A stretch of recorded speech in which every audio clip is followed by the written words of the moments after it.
If you ever seen kettlebell in action, kettlebell, the sport as such, you might think some sort of weightlifting competition maybe. Have you seen kettlebells? They're like weights with a handle on top, sort of a round weight with a kettle on top. You get 8 kilos, 16 kilos, 20 kilos. A weightlifting competition? Well, not exactly, if it seems that way. It's actually an endurance sport as opposed to what we think of as weightlifting. Requires flexibility, strength, power, mental focus. Yeah, that's where I'd fall down. Australia's top kettlebell athletes are going to converge on Albury next month for the Australian National Kettlebell Championships. Shannon Pigdon is staging the event. Hi, Shannon. Good morning, Joesph. How are you doing? Good. Is kettlebell big in Australia? It's growing. It's as big as it's ever been. It's pretty much been like a dark house sport for the last decade. But in the last couple of years, the numbers have been growing exponentially. What is it? Can you explain it better than I did? No, you did a pretty good job. That's pretty much the way I try to ease it into people. Most people are familiar with, say, Olympic weightlifting, where someone might lift, say, a snatch or a jerk or a clean and jerk for the heaviest amount possible. Kettlebell lifting, like you said, was endurance weightlifting, where they would take a lesser weight and see how many times they could lift it in a predetermined time limit.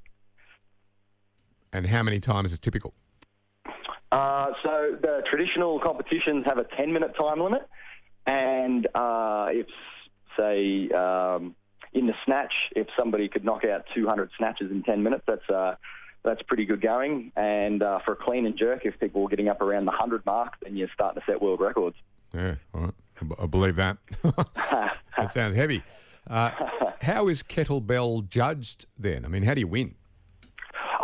So each competitor has a judge to determine whether the reps meet the criteria, and essentially what it is you lift the bell from below your hip overhead, and when you get the weight to a complete stop, that counts as a rep, and then you can bring it back down and complete your next rep with the added sort of rule that you're not allowed to sit it down on the ground at any time during the 10 minutes. Are the muscles and skills used in kettlebell, are they useful in any way in day-to-day tasks? Yeah, absolutely. In fact, the thing that got me into the sport to begin with was I was a long-term sufferer of lower back pain, and then I met somebody who introduced me to this sport, and just by getting into it slowly, it's one of those things that's transferred over that I don't sort of get those aches and pains at all anymore. What would you be practicing at home to prepare for a kettlebell event? As you mentioned there before, the mental side of things is huge in the sport. So if there's a way that you can work out how to practice being not stressed out when everybody's looking at you while you're competing, that's a good start. But basically, getting your aerobic base up to scratch, so just increasing your fitness, and then after that, adding strength to that. So helping people become more conditioned or fitted to start with, so that they can last through the endurance event is one thing, and then you start to add more skills like the flexibility, then the strength, and then after you've sort of mastered those, you can start to increase things like speed. Is it kind of like aerobics with a weight? Very much so. If you're familiar with how hard your heart works when you're doing any sort of exertion, it gets to that elevated sort of level quite quickly, and it stays there for quite a sustained period of time. It's kind of a mix between sprinting and marathon running. All right. Good for the cardio by the sounds of things. Yeah, absolutely. Many benefits for your heart in quite a few health ranges there. Yes. Well, if you've got a couple of people interested, if we're listening to this thinking, I could give that a bit of a go, or that might be, a good new fitness regime for me to undertake. How do you get into it? Just go down and buy a kettlebell from a sports store?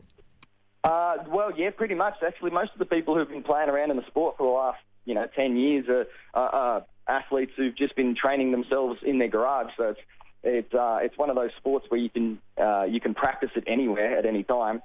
But I would heavily recommend recommend going and just seeking out a coach, because there's a lot of ways to do it incorrectly where you might cause yourself some harm. But once you're doing it the right way, then the benefits just go through the roof.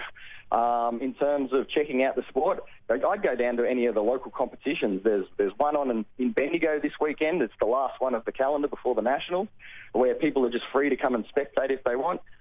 There will be another event at Lonedog on the 4th of August here in Albury, where, because we're leading up to Nationals, it's just giving people a chance to come down and just ask questions and lift and participate and just have a bit of a sticky beak if they really want. And then the Nationals itself, anybody's welcome to come down on the 26th of August and come and have a look at this sport and make up their own mind. All right, so about a month away. And how many people will be coming to town?